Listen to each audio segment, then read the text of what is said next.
Hey guys, just here with the Glock 19 Gen 4 gel blaster. I'm just going to run you through a few bits. It's got the gun the other day from Tactoys. So it's a full metal jacket, replica gel blaster, green gas powered. Very similar to a Glock standard pistol. It's the action there. Loaded. This is the magazine. Just going to take you through loading that up a bit now.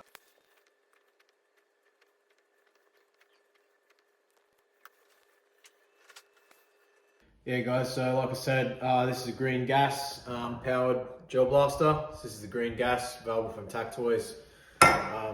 Basically you gas the magazine up like this, pull them off, and there's a small hole in there where you gas it up, basically.